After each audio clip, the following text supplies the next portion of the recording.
10-15ರಿಂದ 10-20 ಒಂದು ಸಮಯದಲ್ಲಿ express ವೇದಿಂದ service ರೋಡ್ಗೆ ಒಂದು ಕುಣಿಗಲ್ ಡಿಪೋಟ್ ಸೇರಿದ KSRTC ಬಸ್ ಸರ್ವಿಸ್ ರೋಡ್ ತಗೋತಾ ಇದ್ದಾಗೆ ಬ್ಯಾಲೆನ್ಸ್ ತಪ್ಪಿ ಪಕ್ಕದಲ್ಲಿ ನಿಂತಿದ್ದು ಒಂದು ಲೈಟ್ ವಾಹನಕ್ಕೆ ಅಲ್ಲಿ ಪಲ್ಟಿ ಬಿದ್ದಿದೆ. ಆ ಬಸ್ನಲ್ಲಿದ್ದವರು ಒಂದು 15-20 ಜನಕ್ಕೆ ಸಣ್ಣ ಪುಟ್ಟ ಗಾಯ ಆಗಿದೆ ಅಂತೇಳಿ ಒಂದು ಮಾಹಿತಿ ಇದೆ. ಸದ್ಯಕ್ಕೆ ಈಗಾಗಲೇ ಎಲ್ಲ ಗಾಯಾಳುಗಳನ್ನು ಮಿಮ್ಸ್ ಆಸ್ಪತ್ರೆಗೆ ಸೇರಿಸಲಾಗಿದೆ. ಅಲ್ಲಿ ಆಸ್ಪತ್ರೆಯಲ್ಲಿ ಸಹಿತ ಅವರಿಗೆ ಸರಿಯಾದ ರೀತಿಯಿಂದ ಎಲ್ಲ ಚಿಕಿತ್ಸೆಯನ್ನು ದೊರೆಯುವ ರೀತಿಯಲ್ಲಿ ನಾವು ಹಿರಿಯ ಅಧಿಕಾರಿಗಳ ಜೊತೆ ಮಾತಾಡಿದ್ದೀವಿ. ಅವರಿಗೆ ಒಳ್ಳೆಯ ಚಿಕಿತ್ಸೆಯನ್ನು ಕೊಡಿಸುವ ಒಂದು ವ್ಯವಸ್ಥೆ ನಡೀತಾ ಇದೆ. ಯಾರಿಗೆ ಹೆಚ್ಚಿನ ಇಂಜುರಿ ಇದೆ, ಗಾಯ ಏನಾದರೂ ಇದ್ದರೆ ಅವರನ್ನು ಸಹಿತ ಇನ್ನೂ ಹೆಚ್ಚಿನ ಚಿಕಿತ್ಸೆಗಾಗಿ ಬೇರೆ ಕಡೆ ಸಹಿತ ನಾವು ಕಳಿಸೋ ಒಂದು ವ್ಯವಸ್ಥೆ ಸಹಿತ ನಾವು ಮಾಡ್ತೀವಿ.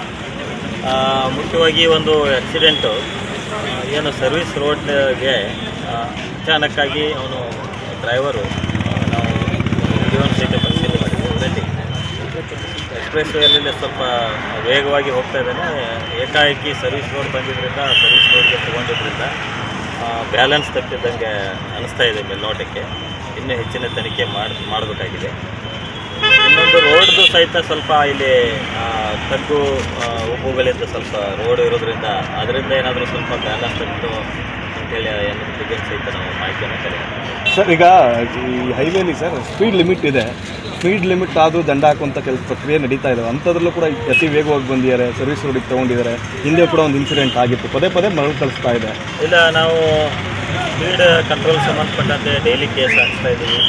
ನಮ್ಮವ್ರು ಸಹಿತ ಸಾಕಷ್ಟು ಅವೇರ್ನೆಸ್ ಪ್ರೋಗ್ರಾಮನ್ನು ಮಾಡಿದ್ದೀವಿ. FIR ಅನ್ನು ಸಹಿತ ಯಾರು 140, 150 ಸ್ಪೀಡ್ ಹೋಗ್ತಾರೆ ಅಂಥವ್ರ ಮೇಲೆ FIR ಅನ್ನು ಸಹಿತ ನಾವು ದಾಖಲಿಸಿ ಸಾಕಷ್ಟು ಕ್ರಮವನ್ನು ತೆಗೆದುಕೊಳ್ಳುತ್ತೇವೆ. ಅದಾದರೂ ಸಹಿತ ಕೆಲವೊಂದು ಕಡೆ ಎಲ್ಲಿ ಕ್ಯಾಮ್ರಾಗಳಿಲ್ಲ ಅಥವಾ ಕಣ್ ತಪ್ಪಿಸಿ ಕೆಲವು ಸಲ ಸ್ಪೀಡಾಗಿ ಹೋಗ್ತಾ ಇರೋದು ಗಮನಕ್ಕೆ ಬಂದಿದೆ. ಇವನ್ KSRTC ಬಸ್ಸಿಗೆ ಸಹಿತ ನಾವು ಸಾಕಷ್ಟು ನೋಟಿಸನ್ನು ಸಹಿತ ಈಗಾಗಲೇ ಕೊಟ್ಟಿದ್ದೀವಿ.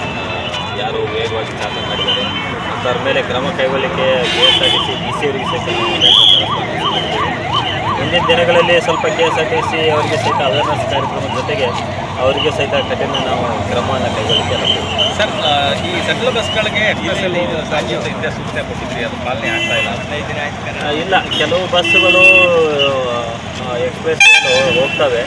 ಅವ್ರಿಗೆ ಡೈರೆಕ್ಷನ್ನು ಯಾವ್ಯಾವ ರೀತಿ ಇದೆ ಅಂತೇಳಿ ಚೆಕ್ ಮಾಡಬೇಕು. ಒಂದು ಡೈರೆಕ್ಟ್ ಬಸ್ಸುಗಳು ಅಷ್ಟೇ ಹೋಗ್ಬೇಕಾ ಅಥವಾ ಏನಾದರೂ ಅಕ್ಕಪಕ್ಕ ಗ್ರಾಮದಿಂದ, ಫಾರ್ ಎಕ್ಸಾಂಪಲ್ ಈಗ ಕುಣಿಗಲ್ನಿಂದ ಬಂದಿದೆ, ಅದೇ ಥರ ಮದ್ದೂರಿನಿಂದ ಬರೋ ಗಾಡಿಗಳು ಹೋಗ್ಬೇಕಾ ಬೇಡ ಅಂತೇಳಿ ಅದ್ರ ಬಗ್ಗೆ ಪರಿಶೀಲನೆ ಮಾಡ್ತೀವಿ.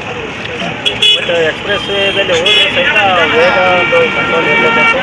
ಅದ್ರ ಜೊತೆಗೆ ಏನು ಸರ್ವಿಸ್ ರೋಡ್ಗೆ ಎಕ್ಸಿಟ್ ತಗೋವಾಗ ಸಾಕಷ್ಟು ಮುಂಜಾಗ್ರತೆ ಕ್ರಮ ಸ್ವಲ್ಪ ಡ್ರೈವರ್ದು ಒಂದು ನಿರ್ಲಕ್ಷ್ಯ ಕಾಣ್ತಾ ಇದೆ. ಅವ್ರ ಮೇಲೆ